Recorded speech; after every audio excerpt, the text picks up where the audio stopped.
Então, pessoal, todos bem? Sejam todos novamente bem-vindos. Vamos dar continuidade ao nosso curso de teses da Fazenda 2019-2021.1, primeiro semestre de 2021. Vamos analisar mais uma decisão do STJ, dessa feita uma decisão que trata sobre constitucional/administrativo. Você que me segue sabe que constitucional/administrativo são disciplinas que compõem o núcleo duro dos concursos da advocacia pública, então são disciplinas que você não pode negociar conhecimento. São disciplinas que você precisa conhecer com maestria. Nós vamos analisar nessa decisão um subtópico dessas disciplinas chamado concurso público, que é um dos temas mais importantes quando o assunto é temas clássicos da Fazenda. O que a administração pública faz? Quando ela está aplicando provas ou quando ela está desenvolvendo um certame público, tem tudo a ver com a atuação da advocacia pública, porque não é muito raro que essas questões sejam judicializadas. Então você vai poder responder isso numa prova da advocacia pública, seja em peça, seja em parecer, seja em questão subjetiva, seja em prova objetiva. Embora prova objetiva seja a nossa menor preocupação aqui, uma vez que todas as teses são verticalizadas para que você enfrente provas de segunda fase e provas orais principalmente. O informativo que nós vamos analisar, a decisão está no informativo 645, primeira turma. O subtema, como falei, concurso público, direito constitucional/direito administrativo. Se você quiser pesquisar o julgado, embora não precise, vamos verticalizar tudo aqui. É o recurso de mandado de segurança 52.622 Minas Gerais. Aqui eu digo que é uma tese neutra para a Fazenda Pública e eu explico por quê. Nessa tese que nós vamos analisar, não efetivamente a advocacia pública, a Fazenda Pública, toma partido por uma situação ou outra. Não é o caso. Aqui, a construção jurisprudencial do STJ e do Supremo Tribunal Federal, nós vamos analisar, é uma construção que orienta a advocacia pública e a Fazenda Pública a como proceder nas situações iguais, isonômicas, similares àquela que foi decidida pelo STJ/Supremo Tribunal Federal. Então, talvez você possa entender isso melhor ao final da aula. Nós não estamos diante de uma tese que a Fazenda Pública toma partido para que eu possa falar em favorabilidade ou desfavorabilidade. Não é o caso. Nós estamos diante de uma tese que orienta o atuar da advocacia pública. E essa orientação de atuação, ela pode muito bem ser cobrada, e assim eu visualizo, em um parecer de segunda fase. Isso é o tipo de questionamento que pode ser cobrado, e eu cobraria, se fosse examinador, em um parecer de segunda fase. Então vamos analisar para que isso fique mais claro para você no decorrer da administração da tese. E ao final, a tese é aplicável a todos os entes de forma indistinta, tanto porque União, Estado, Município, DF e suas administrações indiretas podem estar na situação que nós vamos analisar aqui nessa tese, ou seja, não é exclusivo da União, não é exclusivo do Estado, não é exclusivo do município. Qualquer ente público e suas respectivas administrações indiretas podem se encontrar na situação da tese que nós vamos analisar a partir de agora. Portanto, tese neutra, cuidado com isso. Entenda o caso. Como de praxe, nós vamos para um caso hipotético aqui, retirado, adaptado da jurisprudência do STJ, para que a gente entenda o problema que chegou ao STJ e, mais que isso, a sua solução e como você responderia se isso fosse objeto de questionamento em provas subjetivas de procurador. Vamos lá. Bélgica, candidata ao cargo de agente de polícia, logrou aprovação nas provas objetivas e subjetivas a que se submeteu. Então aqui é a situação fática principal. Bélgica é candidata em concurso público organizado pela administração pública. Ela já passou por provas objetivas e subjetivas, mas ela está no decorrer do certame enfrentando provas. Contudo, ao ser convocada para a realização de testes físicos, preste atenção porque essa é a situação fática principal, testes físicos, ou seja, testes que demandem atividade física por parte do candidato, expressamente previstos no edital. Óbvio que os testes, os exames, as fases do concurso são expressamente previstas no edital. Bélgica se encontrava grávida, fato que a impediu de comparecer na data e local designados. Essa é uma situação extremamente interessante. Nós temos um concurso sendo realizado pela administração pública e nós temos uma situação pessoal, uma condição pessoal de um candidato a exigir da administração pública uma atitude. Obviamente que EBÉGICA, aqui grávida no momento da realização do teste físico do seu concurso, ela vai requerer à administração o adiamento desse teste. A questão aqui, a administração efetivamente precisa analisar se ela tem direito subjetivo à remarcação desse teste ou não. EBÉGICA informou, continua aqui o caso hipotético, de forma antecipada, a administração de sua condição solicitando a remarcação do teste. Óbvio, esse é o interesse dela, essa é a pretensão deduzida por ela, ainda que administrativamente. O pedido foi indeferido. Imagine que isso aqui é o enunciado de uma prova de segunda fase, questão subjetiva, e aí o examinador diz assim, ó, analise o feito a partir da jurisprudência do STJ e do Supremo. Analisar o feito seria dizer aqui se a administração acertou ou errou. O enunciado está nos dando uma situação pretérita, ou seja, o teste físico de EBÉGICA já passou e ela não realizou porque estava grávida. Esse é o fato. Agora, numa prova de segunda fase, muito tranquilamente, o examinador poderia aqui criar um enunciado a partir do qual você enfrentaria essa situação que ainda iria acontecer, ou seja, o teste para o futuro. EBÉGICA apresentaria aqui o pedido administrativo com teste ainda por fazer, e aí o órgão responsável pela realização do certame, por meio do seu gestor, poderia pedir à Procuradoria um parecer para que a Procuradoria esclarecesse como ele deve atuar, como o gestor aqui deve atuar, como a administração deve atuar, se ela deve ou não deferir o pedido de EBÉGICA. Isso poderia cair na forma de um parecer na sua segunda fase de uma forma muito tranquila. EBÉGICA faz pedido administrativo para que o teste que foi marcado para a data tal e nesta data ela se encontrará grávida, não vai poder realizar o teste, ela pede a remarcação e aí o gestor vai, por meio da administração pública e por meio de uma consulta formulada à Procuradoria, perguntar se ele deve ou não deferir esse pedido de remarcação do teste, levando em consideração a condição pessoal de EBÉGICA no caso. Isso poderia cair na sua prova como parecer. Se eu fosse examinador, eu cobraria na forma de parecer. Muito bem, temos aqui, portanto, o enunciado. No nosso enunciado, o teste já aconteceu, ela pediu a remarcação, esse pedido foi indeferido, aí você tem que analisar o feito a partir da jurisprudência do STJ ou do Supremo. Aqui você vai precisar dizer se a administração acertou ou errou, indeferindo o pedido de EBÉGICA de remarcação da sua prova. Muito bem. Antes, nós vamos precisar analisar a jurisprudência do Supremo Tribunal Federal. O enunciado pede para que a gente analise a partir da jurisprudência do Supremo e do STJ. Nós estamos analisando uma tese advinda do informativo do STJ, mas para entender o que o STJ decidiu, nós temos que entender efetivamente a construção jurisprudencial do Supremo Tribunal Federal. A construção jurisprudencial do Supremo Tribunal Federal passa por duas decisões. E pela montagem dessas duas decisões, eu espero que você me acompanhe com muita atenção, especialmente a partir de agora. O Supremo, em uma primeira decisão em repercussão geral, no recurso extraordinário 630.733, ele disse o seguinte, preste atenção aqui. Não há direito à remarcação de provas de concurso público em razão de circunstâncias pessoais dos candidatos, vírgula, exceto se previsto em edital. Então, o Supremo, aqui, em repercussão geral, firmou uma jurisprudência no sentido de que a condição pessoal do candidato não é suficiente para a remarcação de provas em concurso público. Nós temos, portanto, aqui a aplicação da isonomia no seu aspecto formal. Primeiro ponto.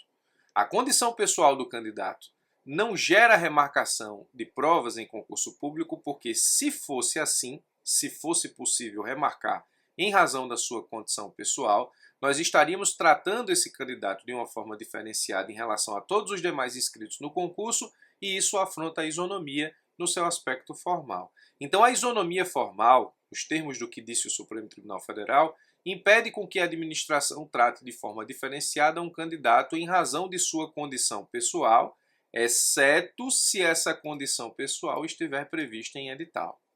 Se a administração estabeleceu que determinada condição pessoal ela vai gerar um tratamento diferenciado do candidato que nela se encontre, nós temos a aplicação do princípio da isonomia no seu aspecto material, previamente previsto no edital.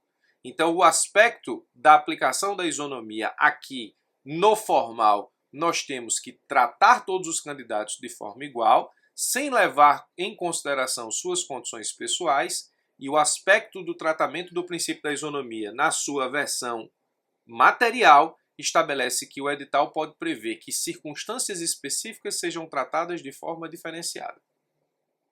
Muito bem, espero que você tenha entendido. Essa decisão do Supremo é muito interessante. Agora, perceba que essa decisão do Supremo não trata apenas da situação diabética enquanto grávida, trata de circunstâncias pessoais. Isso é genérico. Circunstâncias pessoais dos candidatos não geram remarcação de prova ou direito à remarcação de prova, exceto se previsto no edital. Como é que você destrincha essa decisão? Condições pessoais não podem gerar tratamentos diferenciados. O contrário seria, nesse caso, violar o princípio da isonomia. Então aqui a gente aplica a isonomia formal, no sentido de que todos os candidatos serão tratados de forma igualitária, à exceção se houver previsão no edital, e essa previsão no edital dá margem à aplicação do princípio da isonomia no seu aspecto material. Óbvio que essa exceção precisa estar prevista em edital, porque o edital é a lei do concurso. Decisão muito importante do Supremo, muito interessante, que precisa ser assim interpretada, mas essa é a primeira decisão. Existe uma outra decisão do Supremo, também em repercussão geral, dessa feita no recurso extraordinário 1.058.333 Paraná, e nessa decisão, ou por meio dela, o Supremo entendeu que a primeira decisão que nós acabamos de analisar não se aplica às candidatas gestantes. Então, o que é que o Supremo fez? Voltando aqui para a primeira decisão. O Supremo pegou essa primeira decisão e disse o seguinte: condição pessoal de candidato não gera direito à remarcação de prova, princípio da isonomia no seu aspecto formal.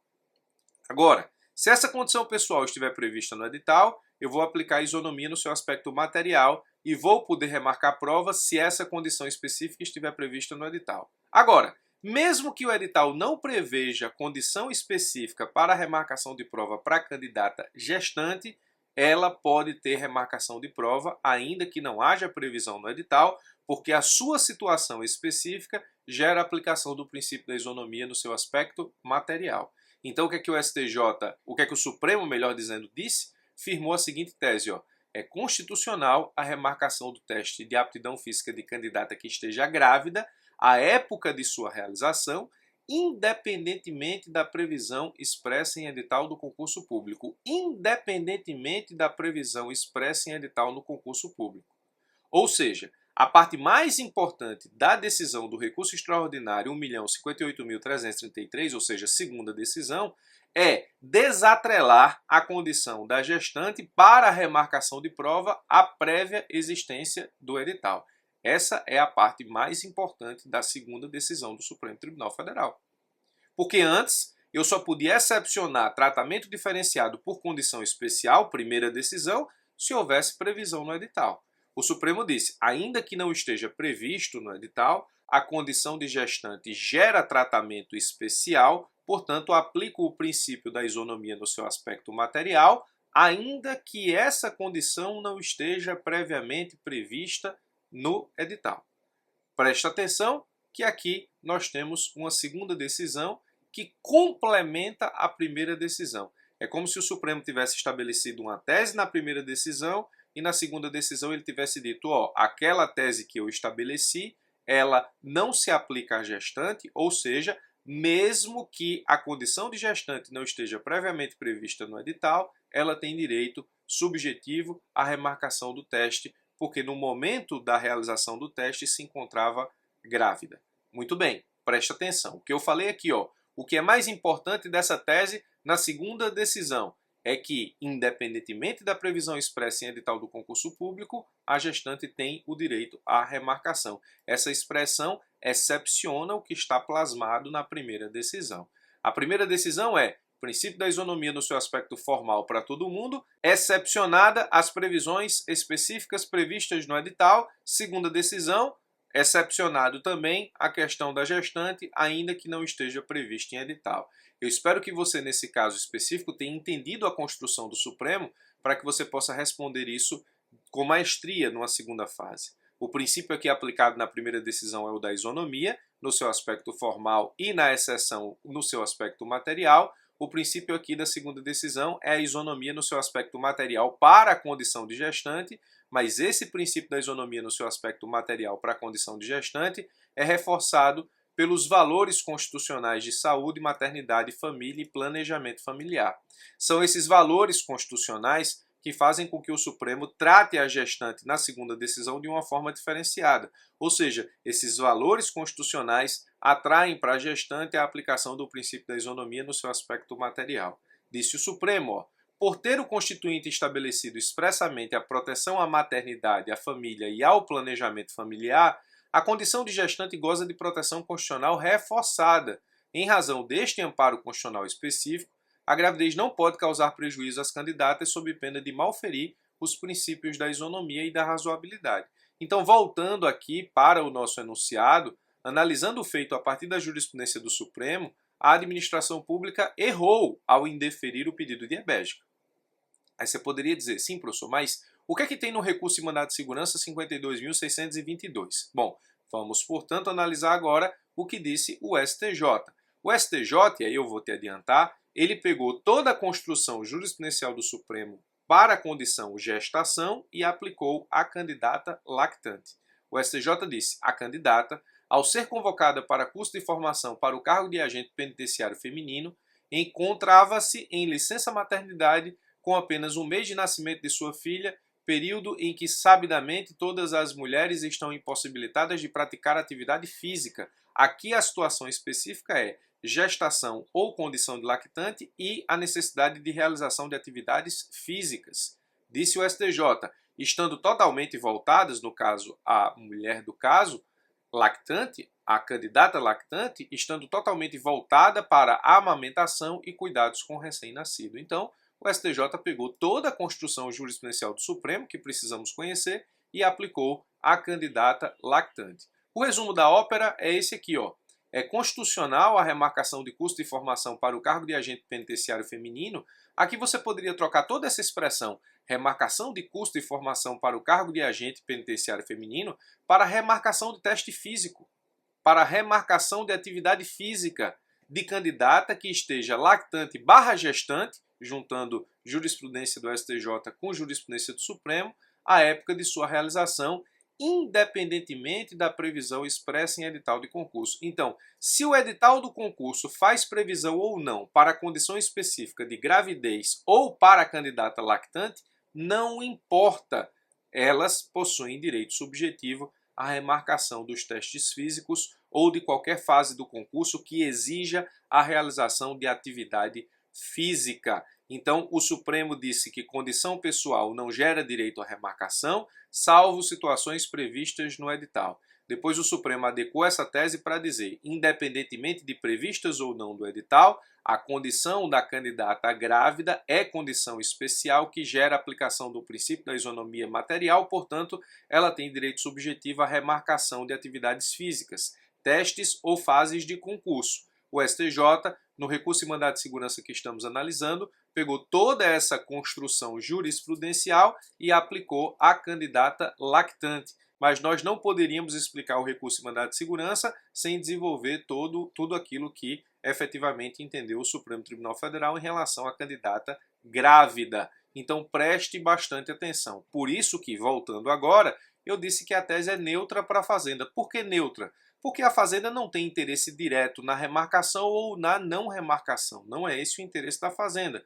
O interesse da Fazenda, o interesse da administração, é cumprir a Constituição, a lei e o edital do concurso. E o interesse da Fazenda, da administração, é que os atos da administração não gerem direitos subjetivos para outras pessoas que podem judicializar isso.